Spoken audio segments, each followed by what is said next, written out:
힘차게 인사하시죠. 샬롬 임마누엘. 할렐루야. 저도 좀 몸이 유연했으면 좋겠어요. 지금 담임 목사 찬양 월십, 그래가지고 제가 아멘은 무슨 아멘이에요. 그런 일이 좀 힘들 것 같아요. 그리고 오늘 임마누엘 찬양대의 찬양 모든 것들이 주님께만 영광이 된 줄 믿습니다. 오늘 연기를 좀 이렇게 피워가지고 좀 뿌옇죠, 그죠? 신경 쓰지 마시고 말씀에만 집중하셨으면 좋겠습니다. 저번 주 결단은 선생이 되려 하지 말자였습니다. 그죠? 선생이 되려 하지 말자. 우리 현대인들의 대화를 통계를 내봤는데, 보통 사람들이 이야기를 듣다가 끊고 껴드는 그 시간이 바로 17초라 그럽니다. 평균. 17초 정도는 누구나 다 이렇게 참고 들어요. 근데 17초가 지나가면 막 견디질 못하는 거죠. 아니, 평균이 17초니까 우리 중에는 어쩌면 2초가 되고 3초가 되고 그런 사람들도 아마 있을 겁니다. 그만큼 자기 주장이 강하고, 그리고 나는 말을 해야 할 것 같아 라고 생각하는 분들이 많이 있다는 이야기입니다.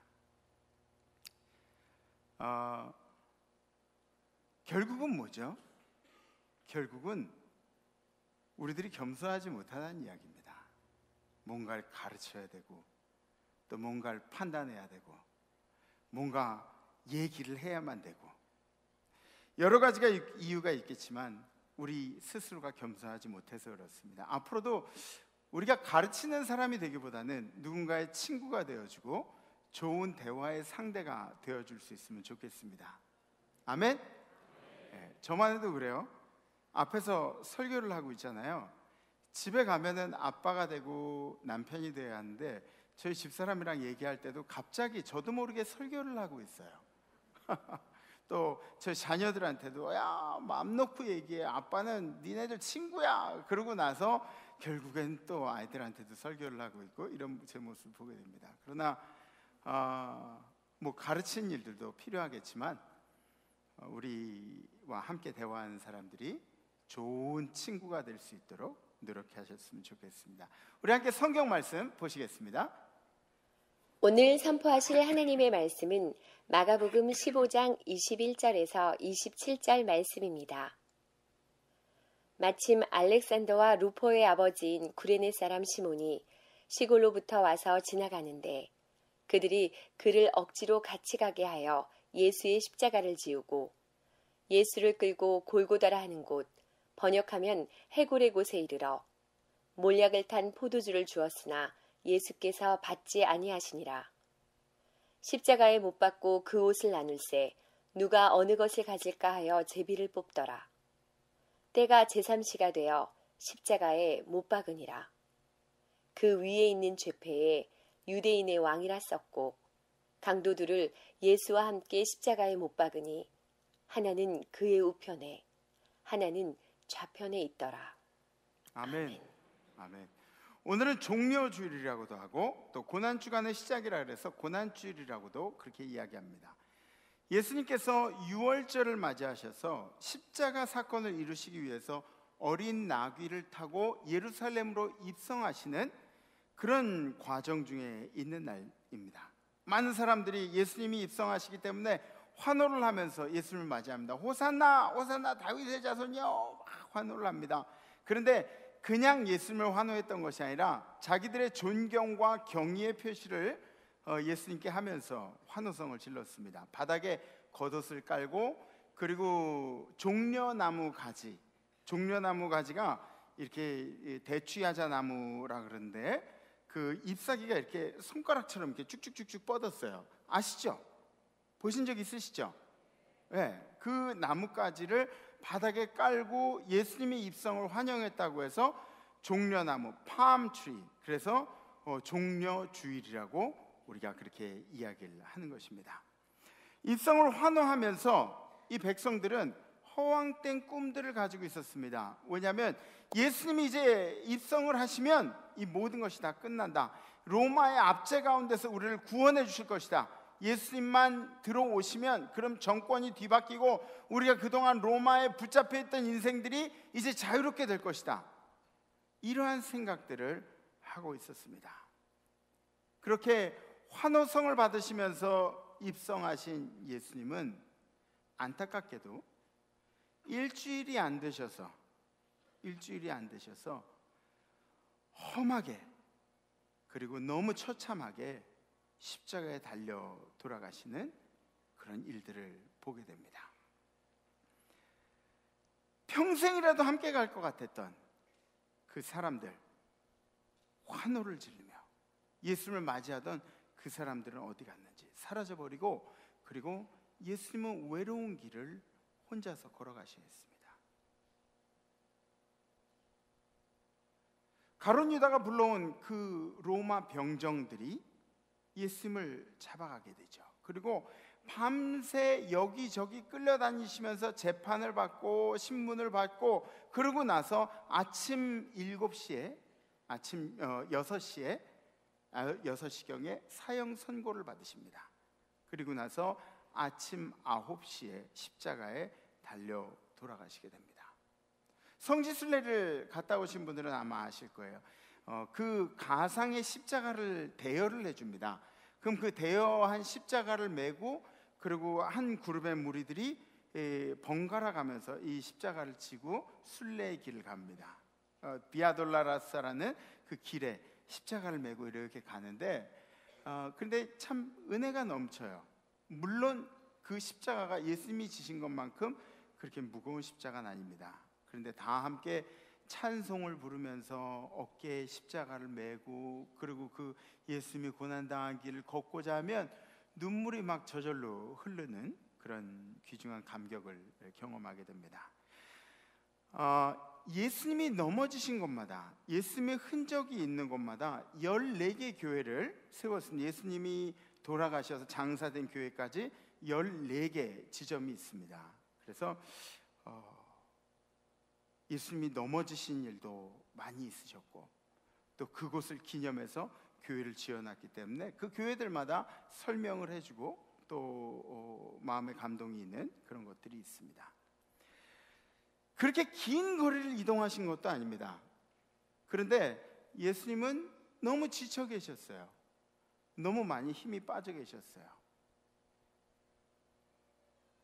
십자가에 달리시기까지 그 나약해 보이는 예수님을 사람들은 자신을 구원해 주실 분이라는 꿈에서 다 제해버린 거죠. 그러나 예수님이 구원하시는 것은 사람의 육신이 아닙니다. 우리 신앙생활도 마찬가지입니다. 우리 육신 가운데 뭔가 도움을 주기, 물론 도움도 주시죠. 주님이 축복도 주시죠. 그러나 그것만을 생각하고 신앙생활을 하다가는, 그러면 주님이 우리 육신 가운데 뭔가를 해주시지 않으시면 어떻게 하시겠습니까? 주님을 떠나고 말 겁니까? 이것이 바로 잘못된 신앙이라는 것입니다. 우리 주님은 우리의 영혼을 위해서 주님의 생명을 바쳐주셨습니다. 묵묵히 자기의 길을 걸어가셨습니다. 열심히 걸어가셨죠. 침묵하신 채로 주님께서, 하나님께서 이루어 놓으신 일들, 하나님께서 계획해 놓으신 일들을 이루시고자 열심히 한 걸음 한 걸음 자기의 길들을 가셨다는 것입니다. 오늘 본문을 통해서 예수님께서 지신 십자가에 대해서 우리가 함께 묵상해 보기를 원합니다. 첫 번째로는 예수님 지신 십자가는 소외당하는 십자가였습니다. 소외당한 십자가. 예수님께서 십자가를 지실 때 소외당하셨다는 이야기죠. 골고다 언덕길에는 예수님을 위해서 희생할 만한 사람들이 없었습니다. 아마 그 중에는, 수많은 사람들 중에는 예수님이 함께 하셨던 세리와 죄인들과 예수님이 일어나지 못할 때 일으켜 주었던 안진뱅이와 예수님이 눈을 못 뜰 때 눈을 뜨게 해주었던 그런 사람들과 가늠하던 여인도 거기 있었을지 모르겠죠. 여러 사람들이 거기 있었을지 모르겠습니다. 그런데 예수님을 위해서 제가 예수님이 힘들어 하시니까 제가 그 십자가를 매겠습니다 하고 나선 사람은 한 명도 없었습니다. 침뱉고 욕하는 사람들, 예수님을 외면하는 사람들이 대부분이었습니다. 매맞고 지쳐서 더 이상 갈 수가 없게 되자 이 로마 병정들은 그 사람들 중에, 군중들 중에 한 명을 불러서 예수님의 십자가를 지게 합니다. 마침 알렉산더와 루포의 아버지인 구레네 사람 시몬이 그 자리에서 있었습니다. 시골로부터 와서 지나갔는데 그들이 그를 억지로 같이 가게 하여 예수의 십자가를 지우고, 시골로부터 왔다고. 그러니까 이 이름이 구레네 시몬이라는 걸 보면 구레네라는 지역에서 온 시몬이라는 사람이라는 것을 알 수 있죠. 근데 이 구레네가 어디냐면 저기 그 이집트 동쪽에 있는 지금 리비아라는 나라 있죠. 거기서부터 온 사람이에요. 그 구레네 시몬이 남들보다 머리 하나만큼 키가 더 컸습니다. 그리고 이집트 동쪽에 있으니까 더 아프리카 쪽으로 가니까 피부색은 더 좀 이렇게 건강한 구릿빛이었겠죠. 그러니까 이렇게 보기에도 머리 하나만큼 크고 피부색이 구릿빛이고 그러니까 건강하게 보여서 이렇게 불러가지고 십자가를 매라고 그렇게 이야기한 겁니다. 6월절에 맞춰서 이 예루살렘 시내 안에 있으니까 분명히 이 사람은 유대인일 것이다 라고 이야기하는 신학자들과 그 아들들의 이름을 보면 알렉산더와 루포라는 이름을 보면 이 사람은 이 헬라식 이름의 아들 이름을 지은 사람이기 때문에 이 사람은 유대인이 아닐 것이다, 이런 신학자들의 논쟁이 있습니다. 그런데 신학자들이 결론을 낸 것은 뭐냐면 아마 이 구레네 시몬은 흩어진 유대인들, 디아스포라였을 것이다. 그래서 그 유대인의 명절 6월절 날 예루살렘으로 여행을 왔던 그런 밖에 나가 있는 유대인이었을 것이다, 이렇게 이야기를 합니다. 본인이 원한 것은 아니었지만 로마 군병이 잡아 끌어서 십자가를 매게 했습니다. 우리 인생 중에도 이런 경험들이 많이 있죠. 내가 원하지 않지만 내가 감당하게 되는 그런 경우들이 많이 있습니다. 그런데 이 구레네 시몬의 경우를 보면 얼마나 억울할까요? 견디지 못할 정도로 막 억울해서 자기가 잘못한 것도 아니고 자기랑 예수님이랑 무슨 상관이 있는 것도 아닌데 왜 나를 붙잡았을까? 왜 나를 붙잡아서 십자가를 지게 했을까? 근데 여러분, 아마 로마 병정들이 보기에도 질만하니까 부른 거였겠죠. 그죠? 어쩔 수 없이 십자가를 지었는데, 어쩔 수 없이 예수님의 십자가를 지었는데, 그런데 여기에 은혜가 있습니다. 십자가를 지고 나서 구레네 시몬의 마음이 변하기 시작했습니다. 십자가를 질 때까지만 해도 억울했던 그 마음이 예수님을 바라보면서, 아니 신의 아들이라고 하는 사람이 이 땅에 내려와서 이 많은 고통과 아픔을 겪으면서 우리를 위해서 죽어가시는구나, 예수님을 보는 눈으로 하여금, 보는 눈을 통해서 구레네 시몬의 마음이 녹아들기 시작했습니다. 인간들을 위해서 끝까지 사랑해 주신 예수님을 보면서 이 구레네 시몬은 나중에 예수님의 신실한 종이 되고 맙니다. 예수가 인류를 사랑하시는 길에 내가 동참했다, 주님과 함께 십자가를 지는 경험을 했다. 이것이 우리 인생 가운데 굉장히 중요한 일입니다. 남들은 예수와 함께 십자가를 지는 나를 보면서 조롱하고 수치스럽게 생각하고, 야 거기서 좀 나와, 창피해, 내가 널 아는 사람으로서 창피해, 일로 나와, 제발 그런 것 좀 하지 마, 이런 이야기들을 할지 모르겠지만 나는 주님을 그렇게 만났습니다. 주님의 십자가를 매는 순간에 주님의 진심을 깨닫게 되었습니다. 실제로도 우리의 삶 속에서는 이러한 일들이 계속해서 일어나고 있습니다. 맡기 싫은 일들을 맡았죠. 그런데 그 맡기 싫은 일들을 맡고 나서 그 가운데서 은혜를 경험하게 됩니다. 연말이 되면은 그죠? 저희 부목사님들이 고통을 호소합니다. 저는 몰라요. 누가 그런 얘기했는지 모르는데 속장시키면 교회 떠나겠다고 협박하시는 분들도 계시대요. 뭐 교구 임원 시키면은 다른 교구로 이사를 가겠다고 이런 협박들 하시는 그런 분들도 계십니다. 근데 그렇게 등 떠밀려 가지고 일을 맡아서 했는데 십자가를 지었는데 십자가를 지고 나서 보니까 주님이 성도를 사랑하시는 마음을 깨닫게 되더라는 이야기입니다. 그게 바로 여러분들의 이야기가 바로 구레네 시몬의 이야기입니다. 사도 바울의 서신의 기록을 보면 이런 기록이 나옵니다. 로마서 16장 13절에 주 안에서 택하심을 입은 루포와 그의 어머니에게 문안하라. 그의 어머니는 곧 내 어머니니라. 주 안에서 택하심을 입은 루포와 그의 어머니에게, 주 안에서 택하심을 입었다는 이야기가 어떻게 나올까요? 믿음의 가문의 뿌리에서 나오지 않겠습니까? 예수님이 소외당하실 때 내가 자원해서 예수님의 소외당한 자리에 있었지는 않았지만 내가 어떻게 해서든지 예수님이 소외당할 때 함께 그 자리에 있었기 때문에 내 아들 루포가 사도 바울이 친하게 지낸 인물이 되고 내 아내가 사도 바울이 어머니라고 부를 수 있는 그런 사람으로 남게 되었습니다. 이게 얼마나 기쁜 일이겠습니까? 예수님이 소외된 자리에 여러분들이 함께 있기를 간절히 기도합니다. 예수를 믿는 일은 자기 부인을 하는 일입니다. 내 자아를 버리고 내 자랑거리를 버리고 예수님 앞에 벌거벗은 모습으로 쓰는 게 자기를 부인한 일이 바로 예수의 제자가 되는 길입니다. 그런데 세상이 너무 즐거우면, 아니 십자가를 너무 안 지다 보면 나중에 자기 십자가가 다가와도 지기가 힘들어요. 귀찮아요. 연습이 안 됐기 때문에 내 십자가가 내게 다가온다 그래도 이걸 잘 질 수가 없습니다.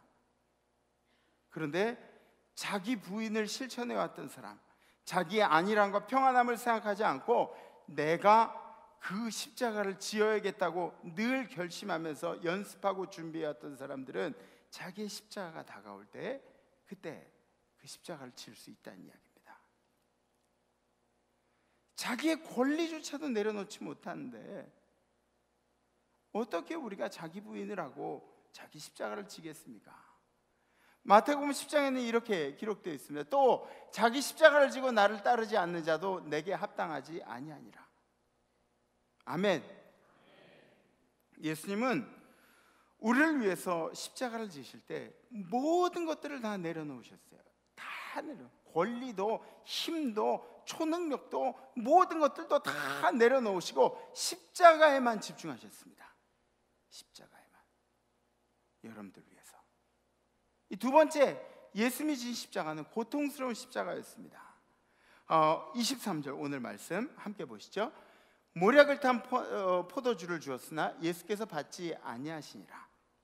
이 마태복음에는 쓸개를 탄 포도주라고 이렇게 이야기합니다. 근데 이 쓴 물질이 뭐냐면 그 모략이라고 성서학자들이 추측을 합니다.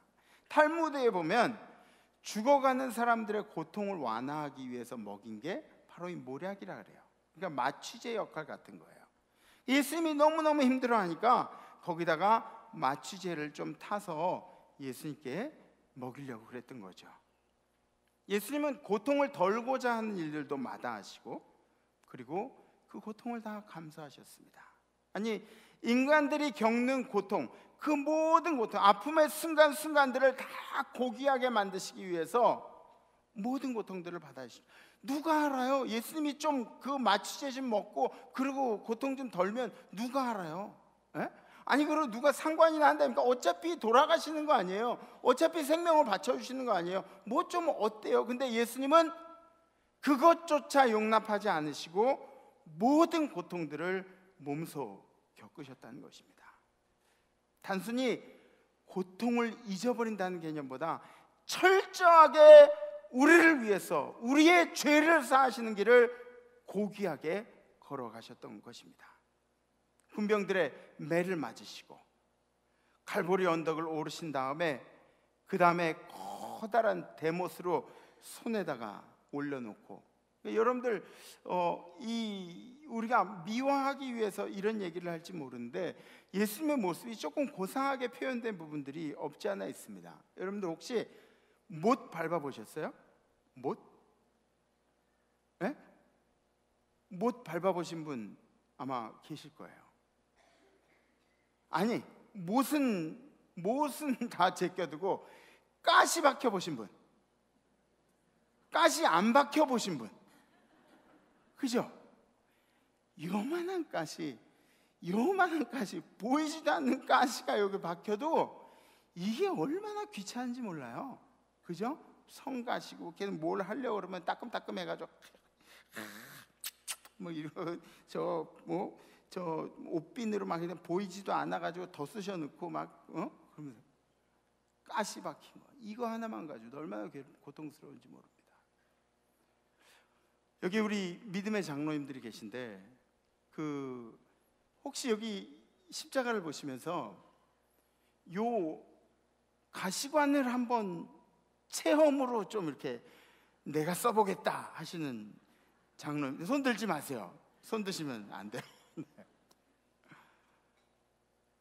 예수님이 가신 길은 우리가 생각할 수 없는 고난의 길이었습니다. 못도 우리가 느끼기에는 이렇게 해가지고 아주 매끈매끈한 십자가에 이 가시관을 예쁘게 15도 각도로 이렇게 쓰시고 뒷공 2개 이렇게 해가지고 다리도 이렇게 이런 고통이 아니에요. 손에 못이 박히면 이 자세가 나올 수가 없어요. 못에 박힌 자리도 여기가 아니라 여기다 찌르면은 그러면 매달릴 때 이게 다 찢어 나간다고 여기 가장 큰 뼈 사이에다가 여기다가 못을 박죠. 그리고 예수님의 모습은 양팔이 달린 채로 몸은 어쩔 수 없이 축 처지겠죠. 축 처져가지고 보기 흉한 자세, 이런 자세가 되지 않을까 생각이 됩니다. 발에 겨우 못을 박아서 발도 이렇게 꺾여져 가지고 있을 것이고, 못에 박힐 때는 어땠을까요? 몸을 막 비틀면서 괴로워하지, 소리를 질러가면서 너무 고통스러워하지 않았을까요? 인간이 겪는 고통들을 다 겪는데 너무너무 고통스러운 길을 가셨을 겁니다. 고대 근동 지방에는 형벌 중에 가장 수치스러운 형벌이 바로 이 십자가라고 합니다. 시로라기 하나 걸치지 않으셨어요. 우리는 멋있게 이렇게 싸매서 이렇게 한 그런 예수님이 빤스 같은 거 입고 계시잖아요. 시로라기 하나 걸치지 않는, 십자가의 죄패에는 그렇게 시로라기 하나 걸치지 않은 예수님의 모습을 두고 유대인의 왕이라고 적혀 있었습니다. 사복음서마다 거의 비슷하게 유대인의 왕이라고 그렇게 기록을 하고 있습니다. 26절 말씀 보시죠. 그 위에 있는 죄패에 유대인의 왕이라 썼고, 정말 유대인의 왕이어서 존경심에서 유대인의 왕이라고 썼을까요? 조롱하기 위해서 그랬죠. 조롱하기 위해서, 비웃기 위해서 유대인의 왕이라고 그렇게 썼습니다. 단순한 육신의 사형이 아닙니다. 인격의 사형이고 감정의 사형이고 그리고 명예의 사형이었습니다. 만약에 누군가 여러분들 위해서 이 모든 고통을 감수하고 십자가에 매달려서 물을 다 쏟고 피를 다 쏟고 그리고 옆구리에 창이 들어오기까지 그렇게 여러분들을 사랑할 수 있는 사람이다, 그분은 대단한 사람입니다. 대단한 사람입니다. 그러나 여러분들의 부모님도 의식을 하고 일들을 감당하기는 쉽지 않을 겁니다.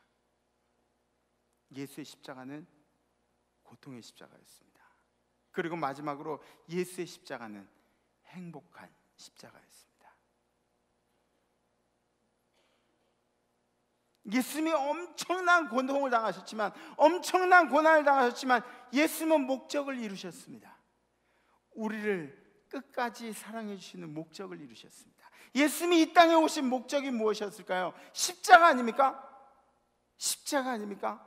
성경을 통틀어서 가장 정점에 있는 언덕 꼭대기에 있는 것이 무엇이냐? 바로 십자가의 사건입니다.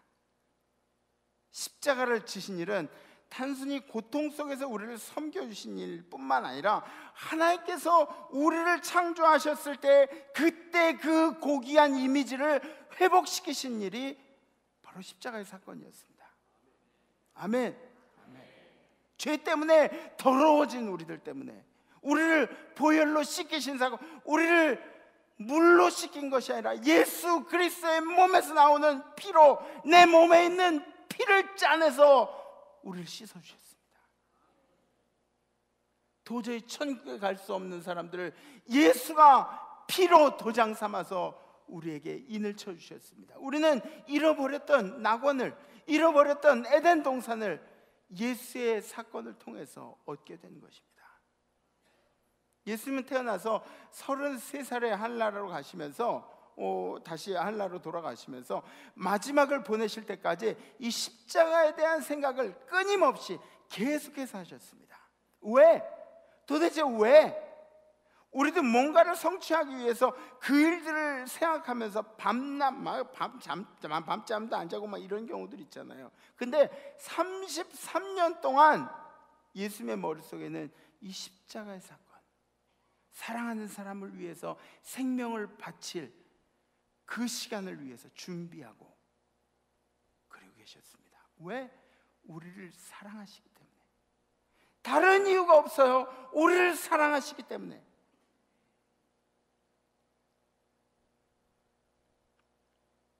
우리가 아직 죄인 되었을 때 그리스도께서 우리를 위해 죽으심으로 하나님께서 우리에 대한 자기의 사랑을 확증하셨느니라. 우리가 잘나서가 아닙니다. 우리가 좀 좋은 차 타고 좋은 집에 살고 우리가 뭔가 사회에서 이룬 업적이 있고 명예가 있고 이래서가 아닙니다. 여러분들이 잘생겨서가 아니에요. 여러분들이 날씬해서가 아니에요. 여러분들이 음식 잘해서가 아니에요. 여러분들이 운동 잘해서가 아니에요. 여러분들이 죄인이기 때문에, 죄인이기 때문에. 우리들 생각에는 조금 산다고 생각하고, 우리들 생각에는 남들보다 조금 낫다고 자랑할지 모르겠지만 우리는 죄 때문에 밑바닥 인생이라는 것을 다시 한번 이 사건을 통해서 깨달아야 합니다. 죄인인 우리를 주님께서 살리신 사건이죠. 사랑하는 성도 여러분, 그러므로 이번 한 주는 예수님의 고난을 생각하면서, 예수님이 여러분들을 위해서, 죄인인 우리를 위해서 다 내어주신 이 사건을 생각하면서, 고난을 생각하면서 내가 즐거워한 일들을 조금 절제하면서 살아가면 어떨까요? 내가 하고 싶은 말이 많이 있어도 막 이걸 다 하지 말고 조금 절제하고, 내가 먹고 싶은 게 많이 있어도 내가 이걸 다 먹지 말고 조금 절제하면서, 내가 가진 권리도 내가 가진 권리라고 다 행사하지 말고 조금씩 양보하면서, 그러면서 이번 한 주간을 살아보시면 어떠시겠습니까? 예수님께서 여러분들에게 그렇게 해주신 것처럼 예수님의 십자가가 행복한 십자가가 될 수 있도록 이번 한 주간 여러분들의 노력이 필요합니다. 우리 시간에 함께 결단하시죠. 자리에서 다 일어나시고.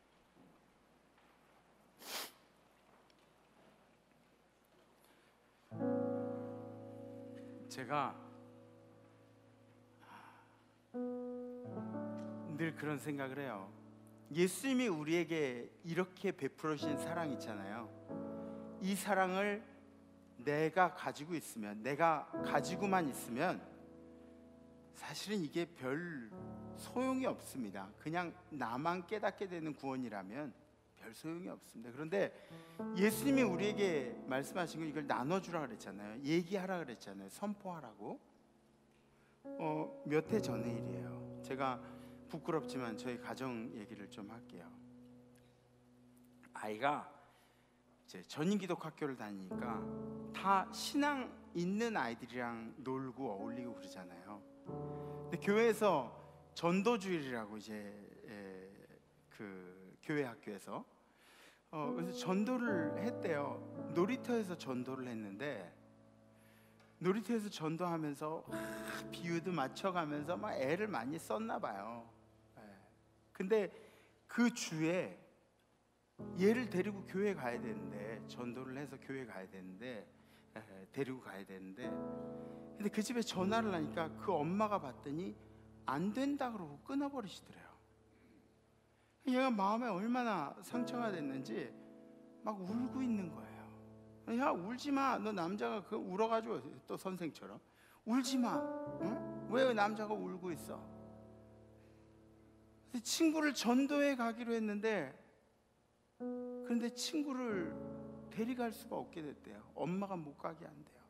야, 그렇다고 뭐, 야, 또 다른 애 전도하면 되고 또 이렇게 하면 되지. 그거 가지고 뭘 그래? 이렇게 얘기했더니 아이가 그러는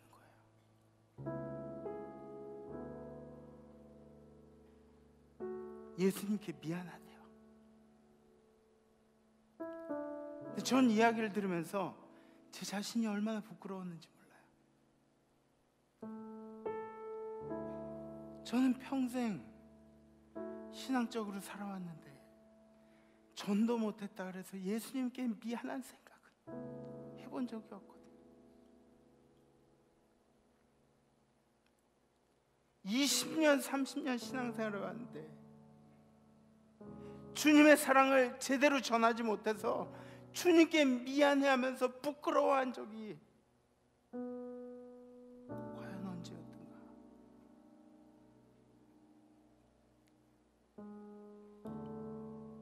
사랑하는 성도 여러분,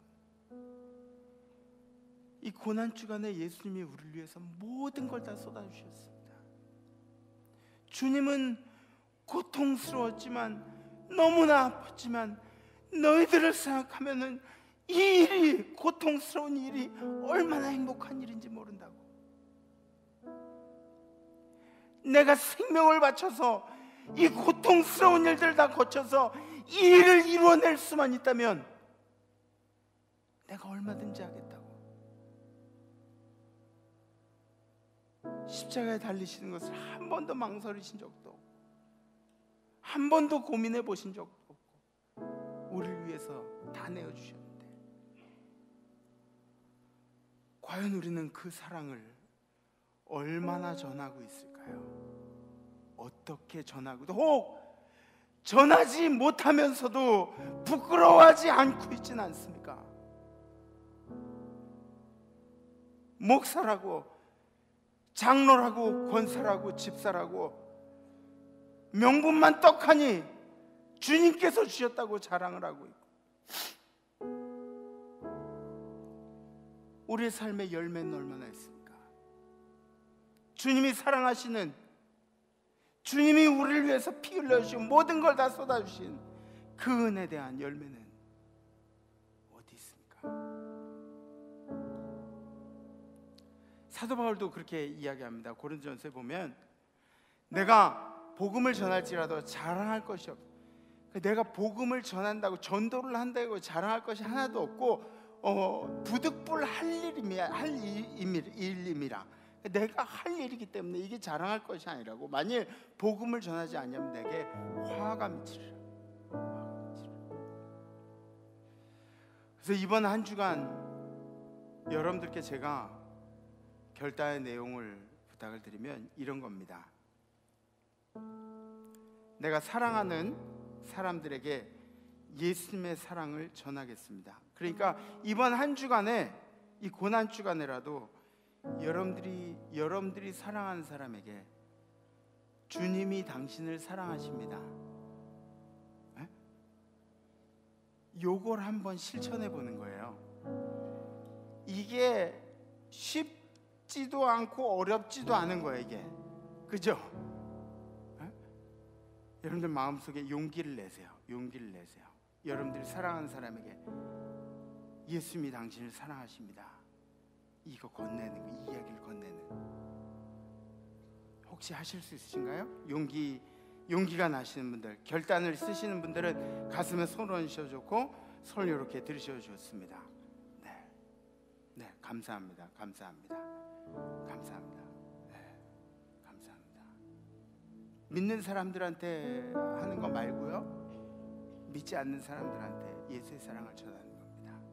부끄럽지 않게, 예수님께 미안하지 않게 우리 함께 찬양하시죠.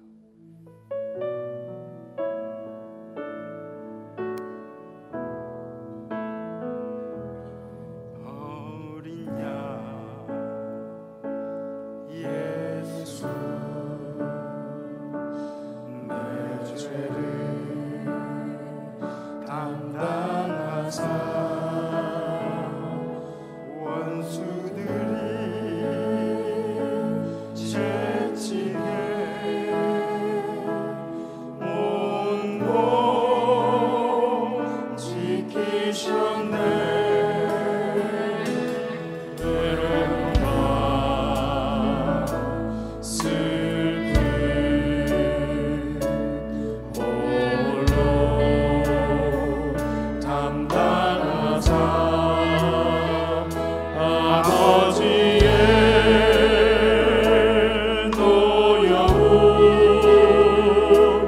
날 위해 받으셨네. 아프고도 쓰린 눈물 홀로 흘린 주님이여, 주님 주인 나의 죄를 용서하여 주옵소서.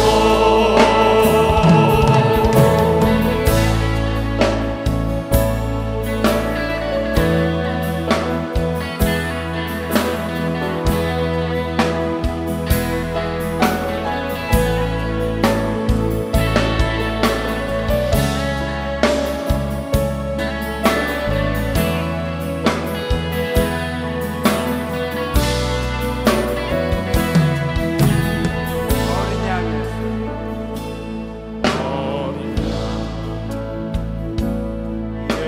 예수, 내 죄를 담당하사 원수들의 채찍에 온 몸 지키셨네. 외로움과 슬픔 홀로 담당하사 아버지의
죄인된 우리를 위해서 이번 주간에 예루살렘으로 입성하시고 물과 피를 다 쏟아서 머리엔 가시관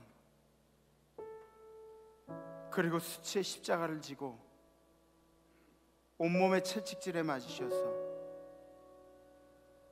손과 발에는 못이 박히셔서 모든 걸 다 쏟아주시며 고통스럽게 몸부림치면서도 신음소리 하나까지 우리를 위해서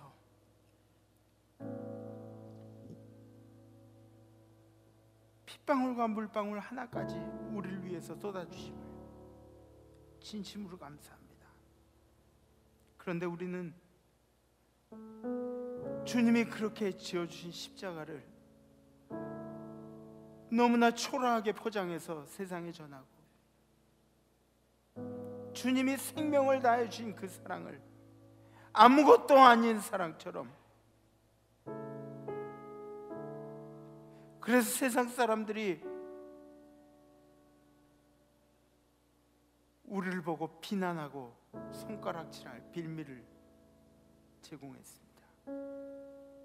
그러나 주님, 이번 한 주간은 우리가 결단합니다. 우리가 사랑하는 사람들에게 예수님이 당신을 사랑하신다고, 예수님이 당신을 위해서 모든 걸 내어주신다.